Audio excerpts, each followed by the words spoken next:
Good evening and welcome to ILTV Weekly. With me today are former Deputy Foreign Minister Danny Ayalon and former Knesset member Anat Wilf. Well, what do Moazin, loudspeakers, Amona, and Steve Bannon have in common? Well, they all have a role to play in our broadcast.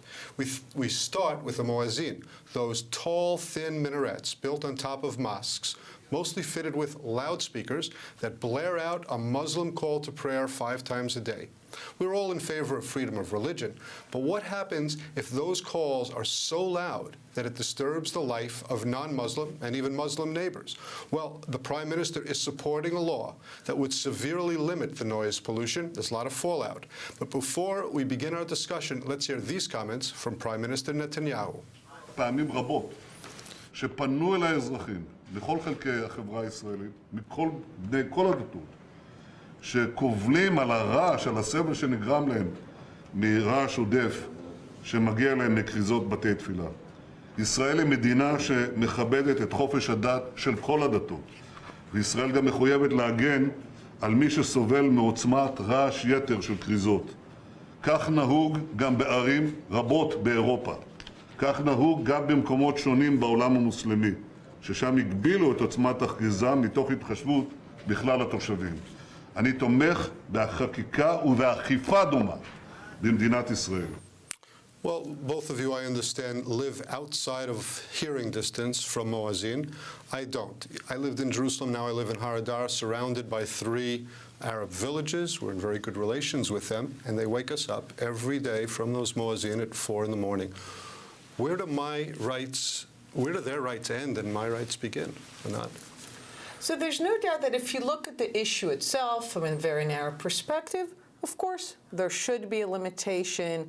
Anything that disturbs the public, especially at certain hours, you could look at legislation, and there's a question, even if you need legislation, you can have basically local laws to just arrange the issue. The problem, of course, is not with the issue itself and not the way that it's presented as protecting the rights of everyday citizens who care about the noise. What you see is that those who are behind the law are people who are not generally associated with caring about civic liberties and freedom from religion in the public space. Who are you referring to? So the people who are behind the law are essentially very right-wing members, all the way from the Beit Yehudi, even the right-wing elements of the Beit Yehudi. So you have a sense that for them, they're using, again, the cloak of civic liberties, of caring about the public good, in order to stick it to the Muslims. And they're very sophisticated in using those cloaks for their purposes. So we should be very careful that on the one hand, if we want to promote the public good, look at that, but not be used and abused for purposes that we don't care to serve. Well, Danny, there's a possibility that that law will also include, for example, the siren that goes off before the Jewish Sabbath. And so, of course, some of the religious parties have been balking because they don't want it to affect that, which is a very important thing for observant Jews so that they know when Shabbat begins. Do you think it's a political move, or is it just a matter of what's just for the general public? Well, first of all, certainly there should be the same yardstick for all religions here, and I think Israel is very proud. We're all proud of our religious freedoms. At the same time, and also our civil liberties. But where do civil liberties, as religious freedoms, where do they end? When you hurt others. You don't have the freedom to incite and call for murder, or there is this very famous example. If you shout, fire in a movie house, causing this consternation and mayhem, this is not freedom of speech. You will be arrested. So here the question is, all this blaring of the muezzins, do they really penetrate other people's privacies? Do they hurt their routines and lives? And are they provocative? In many cases, I know for a fact that the muezzins do it to provoke. So they're also political. Absolutely. There are some very angry sermons. I don't understand Arabic, but it sounds really angry, and it's pointed at my house and at our neighbors. So don't you think that the blaring of the muezzin, I mean, it's under control, I understand, in places like Saudi Arabia and in places like in Europe where they've limited the tones or the sound levels of those loudspeakers. Shouldn't it be something that our politicians deal with, especially if the other side is also using political reasons for blaring? Generally speaking, technology in general has made the whole thing completely unnecessary. iPhone app. Exactly, including for letting Jews know when the Sabbath begins. All of it's really unnecessary. In some places, at certain times of the day, it has a certain cultural beauty to it. When you're in Jerusalem and the church bells ring and you hear the muezzin, there's a certain beauty to all of it coming together. But when it disturbs the peace of people, especially in the morning, there's no problem about curtailing it.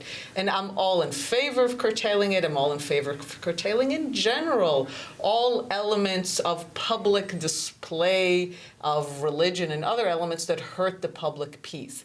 It's just that I am deeply suspicious of the motivations of those who are promoting this, because in nothing else do they care about freedom from religion or caring about not hurting other people or caring about protecting civic liberties. So because there is a complete lack of consistency in their motivations, I hesitate to be a supporter of that specific thing and play into their hands, which are completely not in good faith. Well, Anat makes a good point. I mean, couldn't they have worked this out behind the scenes rather than ramming through legislation? I mean, I understand that Prime Minister Netanyahu is not even willing to discuss a compromise, a proposal that will say only in the morning perhaps, or only, certain times of day that be allowed to use the loudspeakers, but he wants to force it through as is.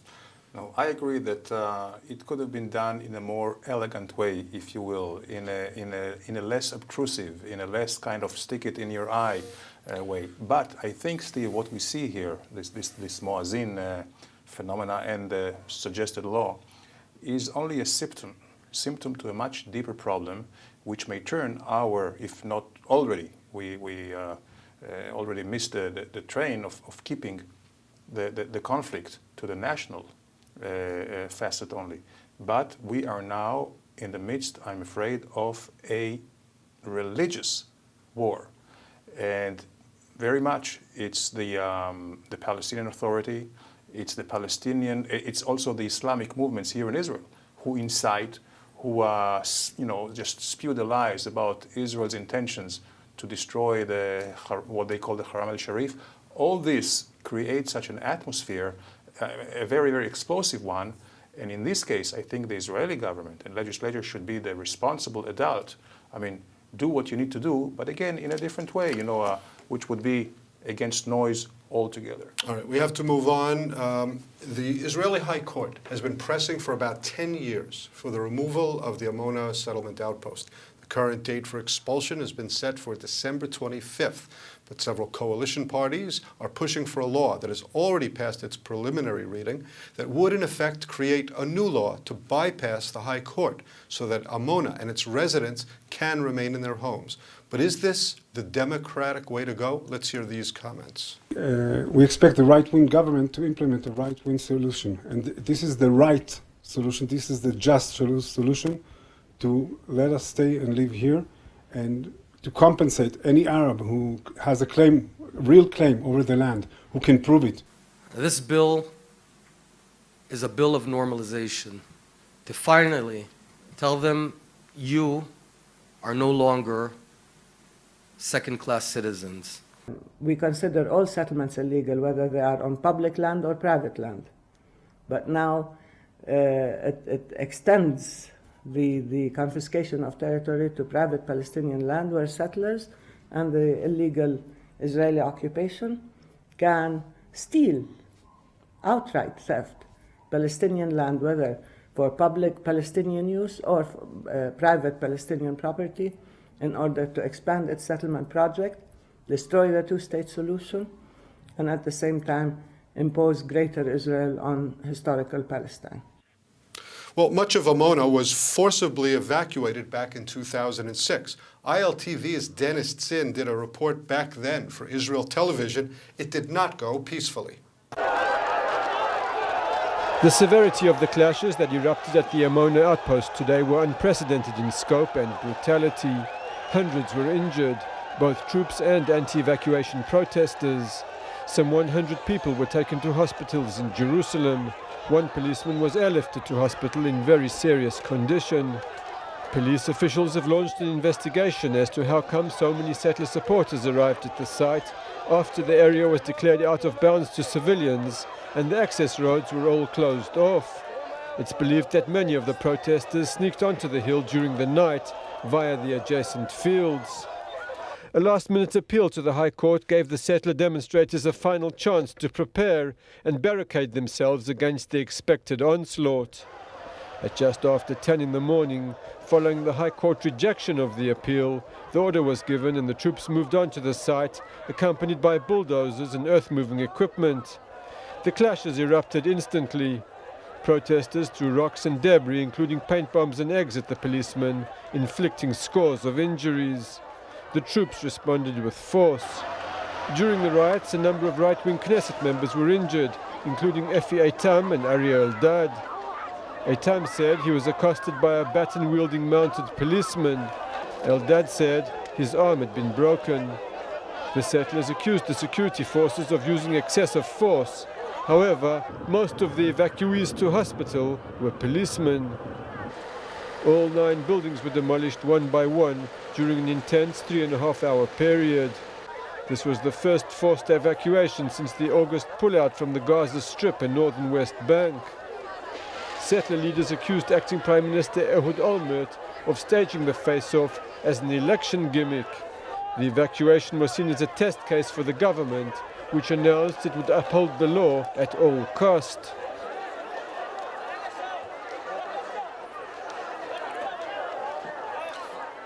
So, Danny, this is what's at stake.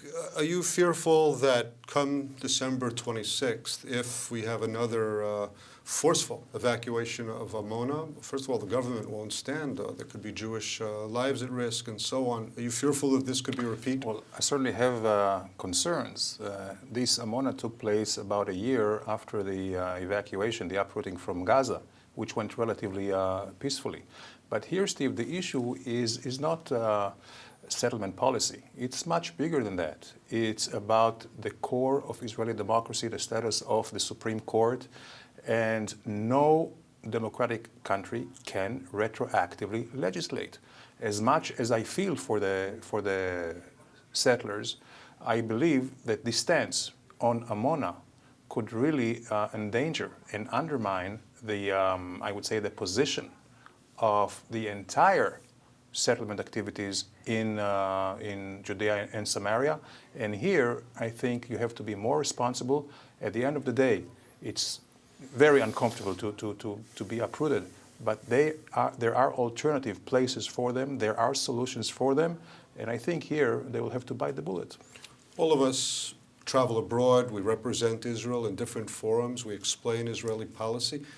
Won't it be hard to explain if a law is passed that effectively takes land from private Palestinian landowners and hands it over to Jews that live in an illegal outpost?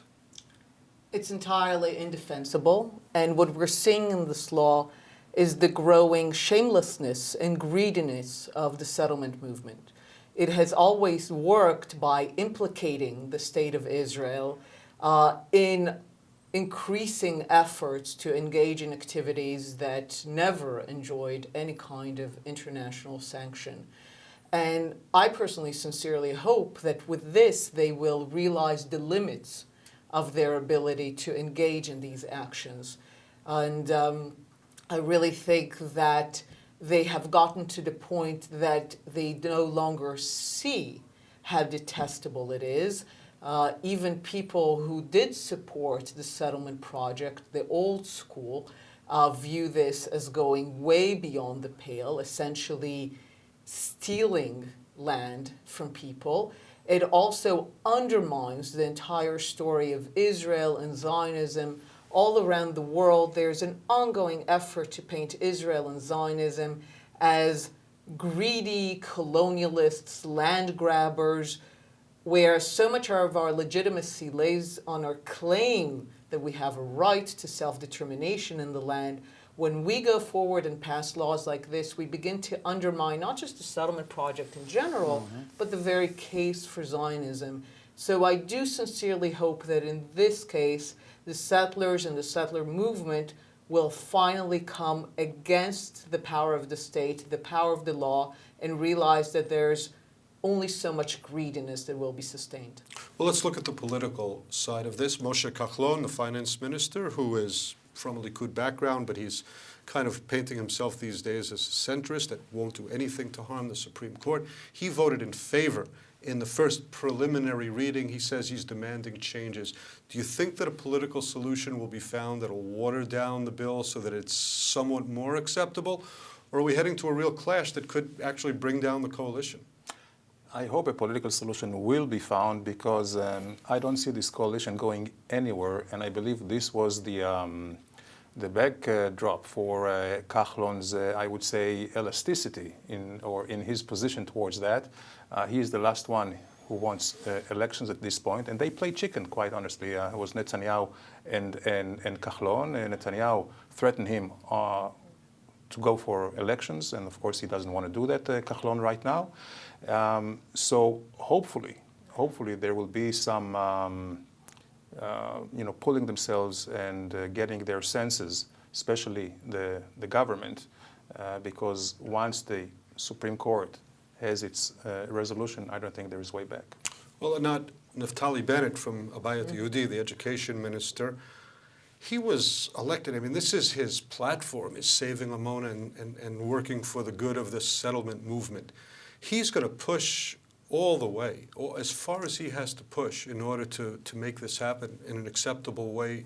Otherwise, what is his purpose of even being in the Knesset from the point of view of his supporters? Do you think that there's a way out of this, or is this finally the straw that's going to cause a final break between Bennett and Netanyahu? He certainly needs to appear as if he's gone as far as possible. That's politically crucial for him. I personally don't believe this will break the coalition. I don't see the interests in that. And a solution, what I've seen over the years, is there's a lot of play in passing laws in the preliminary phase, making a stance during that phase, but never letting them really get to the final stage. It's been done with a lot of right-wing laws that got many headlines, negative headlines certainly around the world, but never became law in Israel. And this is something that is likely here, but I don't see that becoming the thing that kills the coalition. Right, we're just about out of time in this section, but before we move on, just give me a call on December 25th. Will Amona still be standing? I will bet no. Danny? I think Netanyahu understands the responsibility on his shoulders, and I think he will dutifully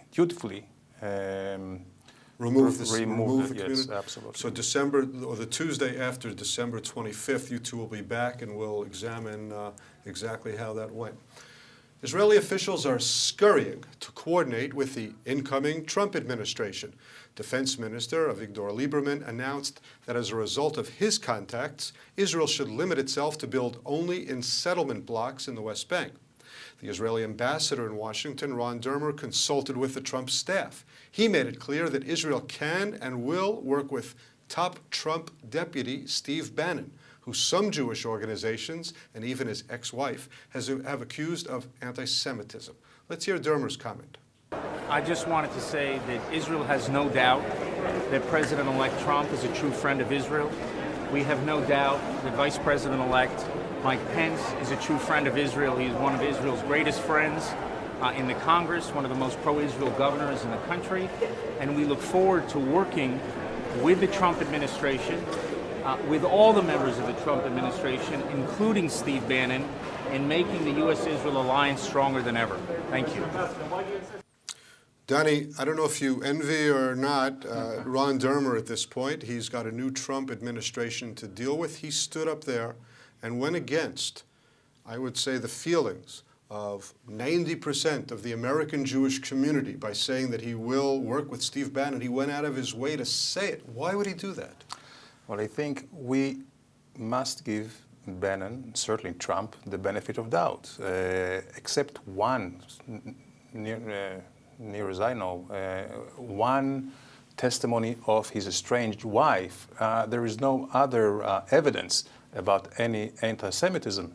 And certainly I don't think we should just preempt ourselves and jump the gun. We have to wait and see. By the way, to our brothers and sisters overseas, the liberal Jews over there, I'm afraid it is seemed too political because we didn't see the same equal treatment to Jeremiah Wright on the other side. Left wing of Obama. Right, or Nation of Islam, which they really had slurs and anti-Semitic, very tough positions against Israel and against the Jews all over. So I think that they should cool down and wait and see.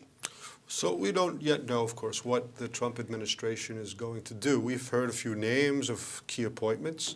If he appoints Mitt Romney as Secretary of State, that's okay for Israel. If he appoints Rudolph Giuliani, it's okay for Israel. I mean, so far it appears as though it's going to be people that Israel can work with very easily, no?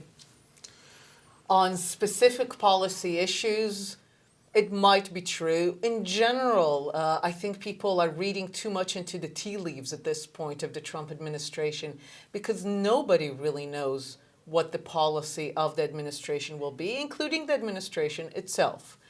And in that sense, I think people are kind of reading too much. Everyone is kind of saying it's going to go our way, whereas no one really knows. But I think in terms of Israel, we should be cognizant of the situation of Jews around the world. We do have a responsibility in what we say and how we behave in terms of how it affects Jews around the world. And we need to know that we actually have a position of power here. A lot of officials are interested in kind of showing that Israel is with them, that Israel supports them, in order to absolve themselves of clearly problematic statements and behaviors with respect to Jews and with respect to minorities. And we should withhold that card in return. We say, our willingness to work with you will not just be dependent on our narrow national interests, it will be also shaped by our responsibility as a country for the Jewish people as a whole. We expect to see clear statements and clear actions that will demonstrate that. And I think Israel here should realize that it's not as weak as it might feel. It is actually quite strong. People want the Israeli absolution, and we shouldn't give it away easily before knowing the things that we care about regarding Jews, not just Israel, are taken care of. Donnie, Avigdor Lieberman, who you know very well, our current defense minister, spoke about a specific policy, and that is, he wants to push for acceptance from this new administration that Israel will build in the settlement blocks, kind of like the agreement that Sharon had at one point with Bush, the son, in order to say, don't build outside of the settlement blocks. Let's say, don't build outside of the security barrier, only build inside. Is that what Lieberman is aiming for?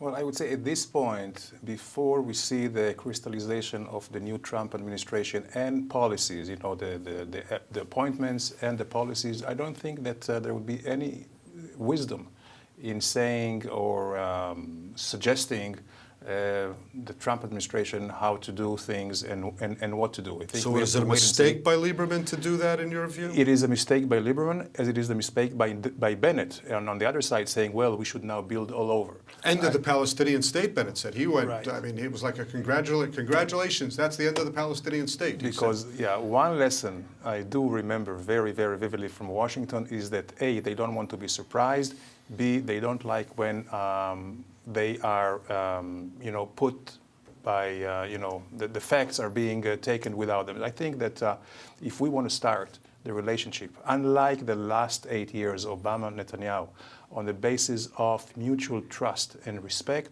We should wait on any policy declarations and have Bibi Netanyahu, when he comes to Washington, there will be a very seminal meeting which would dictate, hopefully, the relationship for the next 4 or 8 years.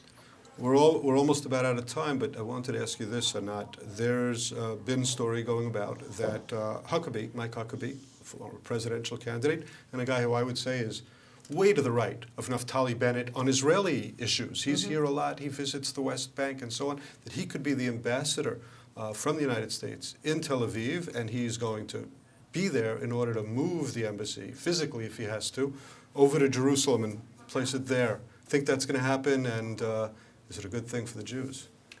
Last time I was here, I said that if Trump is elected, he's sufficiently unexpected and unpredictable that I could believe that he might be the president to do so. I think if he does move the embassy, and it will be to West Jerusalem, nobody speaks of moving it to East Jerusalem, it will be a kind of what I call a duh moment. Suddenly people will say, actually, why was it a big deal to begin with? Why did we not move the embassy to West Jerusalem? No one argues that West Jerusalem is not part of Israel, and what we actually have is an arcane policy that holds West Jerusalem hostage to the dispute over the future of East Jerusalem.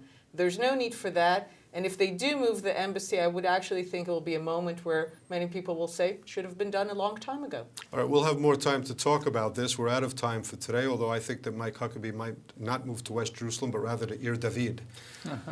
Well, that's all the time we have for today. Thanks to Danny Ayalon and Anat Wilf. ILTV will be back next Tuesday evening. Until then, thanks for being with us, and shalom from Israel.